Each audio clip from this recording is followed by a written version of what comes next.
सारे लोग जानते हैं 2002 में हम अपने समाज से केवल 5 प्रत्याशी थे और 2022 में हम अपने समाज से केवल 1 प्रत्याशी हैं और वो अपने समाज से 4 प्रत्याशी हैं। साथियों, चुनाव और भी 2-3 बार लड़ने का अवसर मिला, लेकिन सबसे कष्ट जो है हम 2017 में यही मंच है साथियों। 5 साल के पहले मुझे थोड़ा लेट हो गया था आने में और मोटरसाइकिल से हमारे घर गए, हमको बैठा कर लेकर आए फीता काटने के लिए। यही मंच है, उस दिन याद रहा है।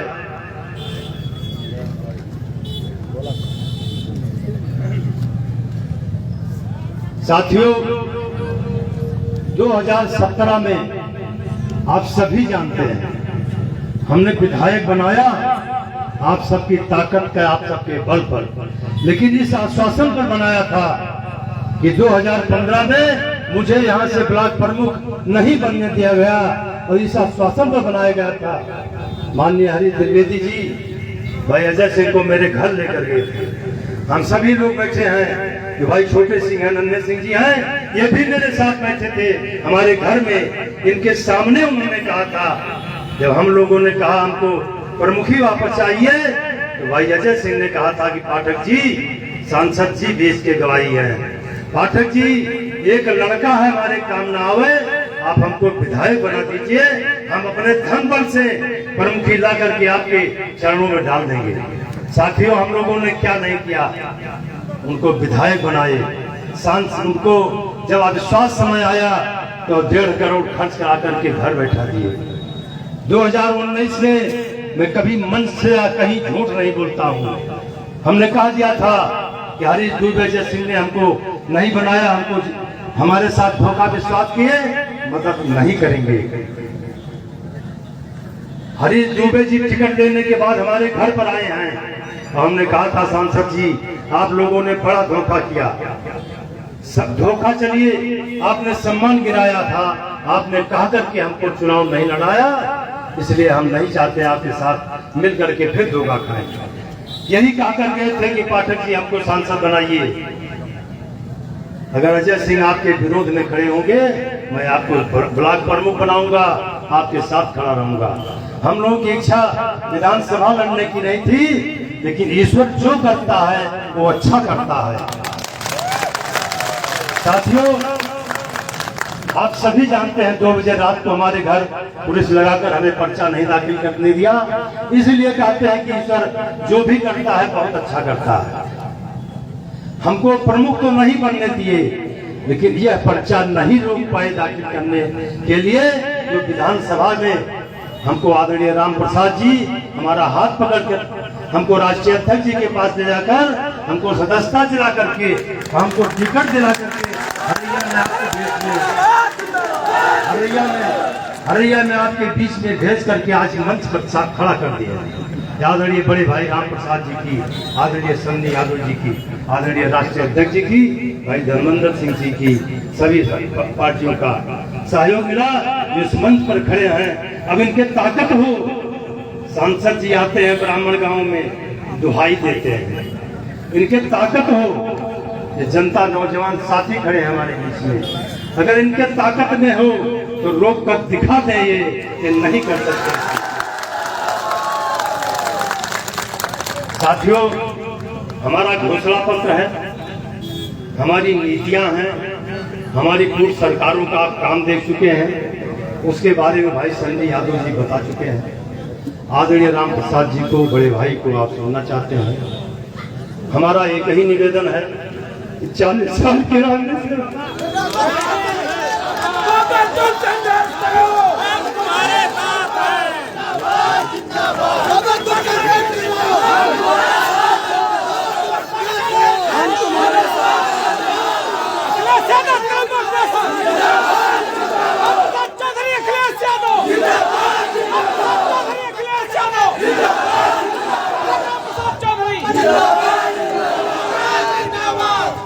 साथियों, जिसकी हम बड़ी देर से प्रतीक्षा कर रहे हैं, लगभग 2 घंटे से हम उनका परिचय कराएं तो सूर्य दीपक समान दिखाने के समान है, लेकिन फिर भी हम औपचारिक रूप से हमारे इस कार्यक्रम के आज के इस मुख्य अतिथि, और जब बस्ती संतकबीर नगर बस्ती जनपद एक हुआ करता था तो उस समय वर्ष 1989 में जिस किसान के बेटे ने हिंदुस्तान की पार्लियामेंट में खलीलाबाद संसदीय क्षेत्र का प्रतिनिधित्व करते हुए हिंदुस्तान की लोकसभा की उपस्थिति पंजिका पर हस्ताक्षर कराने का अवसर प्राप्त हुआ था। ऐसे माननीय राम प्रकाश चौधरी जी को हम आवाज देना चाहते हैं बड़े अदब के साथ। आज हम नौजवानों को संबोधित करें।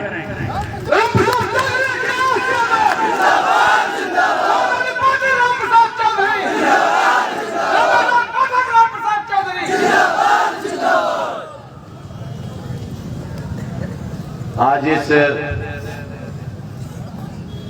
कार्यालय उद्घाटन के मौके पर इस हरैया विधानसभा के सभी सम्मानित नौजवान साथियों, किसान भाइयों, जिनको आप ताकत देने के लिए आज के मौके पर आए हैं, आदरणीय श्री त्र्यंबक पाठक जी, मंच पर बैठे विधान परिषद के सदस्य श्री संतोष यादव सन्नी जी, इस जनपद के इस चुनाव के प्रभारी श्री राज कपूर यादव जी, श्री अशोक सिंह जी, श्री धर्मेंद्र चौहान जी, श्री पप्पू सिंह जी, श्री सीताराम चौहान जी, श्री मदन सिंह जी प्रमुख, पूर्व प्रमुख, श्री इंद्रजीत वर्मा जी पूर्व प्रमुख, हमारे बीच में श्री चंद्रिका यादव जी, श्री प्रमोद यादव जी, हमारी विधानसभा के इस हरैया विधानसभा के अध्यक्ष श्री अरविंद यादव जी, संचालन कर रहे आदरणीय मिश्रा जी, मंच पर बैठे सभी सम्मानित नेतागण, यहाँ उपस्थित सभी नौजवान साथियों, किसान भाइयों, माता बहनों, काफी देर से आपका साहस देख के ये 11 बजे से आप सड़क पर खड़े हैं। आपका साहस देके मैं दावे से कह सकता हूं कि दुनिया की कोई ताकत अब त्र्यंबक पाठक को विधानसभा में।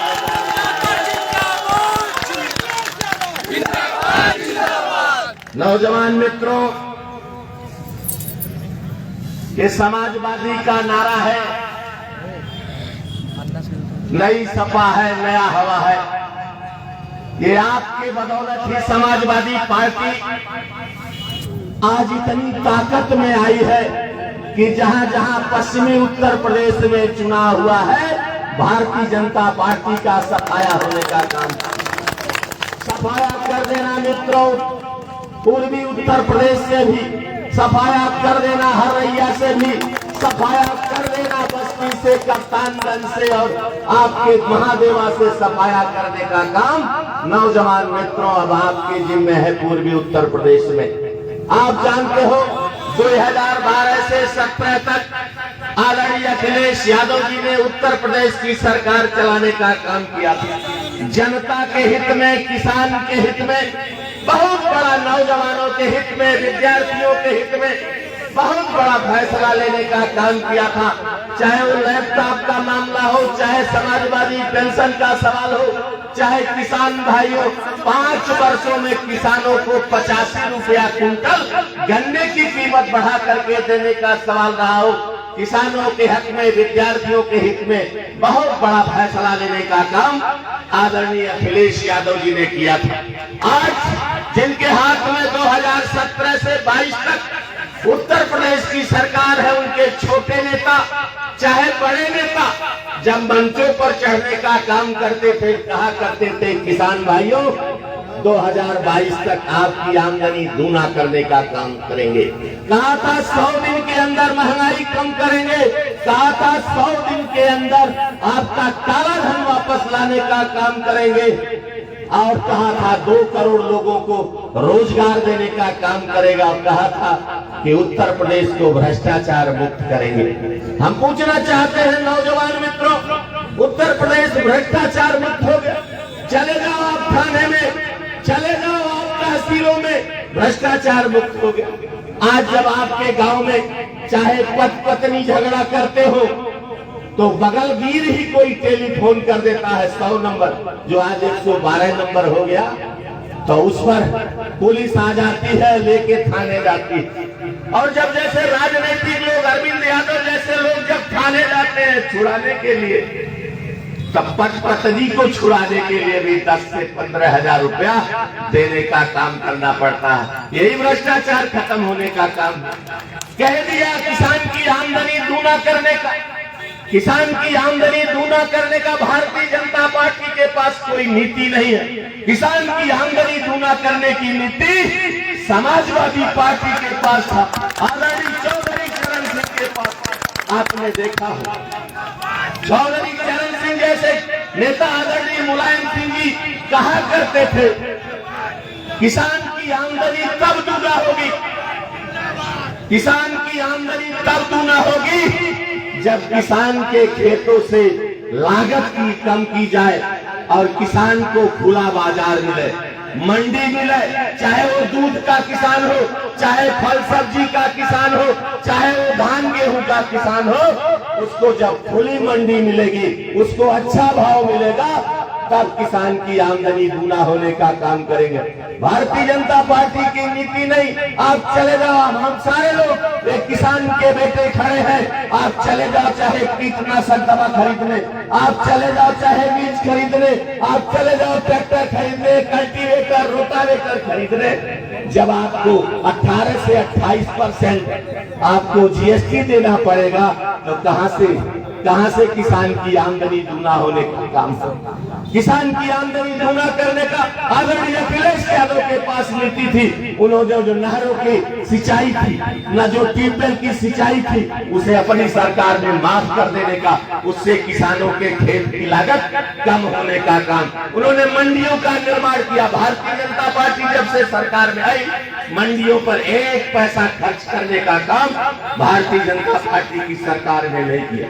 आज कह दिया 100 दिन के अंदर महंगाई, जब 350 पौने 400 रुपया आपके सिलेंडर की कीमत थी, तब सरों पर जंतर मंतर पर उत्तर प्रदेश की विधानसभा के सामने प्रदर्शन करने का काम करते थे और कहा करते थे किसी गांव में 5 लोगों, किसी गांव में 7 लोगों को सिलेंडर उज्ज्वला योजना का दे दिया, तो कह दिया हमारी माता बहन जब लकड़ी से खाना बनाती थी तब उनके आंख में आंसू आ जाया करते थे। हम पूछना चाहते हैं नौजवान मित्रों, जब आपने 350 पौने 400 से बढ़ा करके 1040-50 में सिलेंडर का कीमत कर दिया, तब आप माता बहन के आंख से आंसू नहीं आ रहे हैं? तब माता बहन के आंख से आंसू आपने कर दिया। आज डीजल की कीमत 90-95, आपने कर दिया आज पेट्रोल की कीमत 100 के पार, आपने कर दिया सरसों तेल की कीमत 210-215 रुपया। अब आंख से पानी नहीं आ रहा। ये व्यापारियों की सरकार है। मैं कहना चाहता हूँ, मैं आपसे कहना चाहता हूँ, आज आपने देखा किसान भाइयों, दाम तो नहीं बढ़ाया। 280 रुपया यूरिया का दाम पहले भी था, 280 रुपया आज भी है। 280 रुपया आदरणीय अखिलेश यादव जी के समय था, 280 रुपया आज भी है, लेकिन उसमें से 5 किलो निकाल लिया, 5 किलो उसमें से निकाल लिया। हमारे चेयरमैन साहब बैठे हैं, रज्जू गुप्ता जी जानते हैं, जो आपका ग्लूकोज का बिस्कुट जिसमें 12 बिस्कुट रहा करता था, दाम वही है, लेकिन उसमें से 2 बिस्कुट निकाल लिया। ये व्यापारियों के चोरों की सरकार है, चोरों की सरकार है। मैं आपसे कहना चाहता हूँ मित्रों, मैं कुछ और ज्यादा नहीं कहते। आज काफी देर से आप लोग खड़े, हम आपसे निवेदन करेंगे, प्रार्थना करेंगे। हमारे तमाम नेताओं ने कहा है, हमारे नेता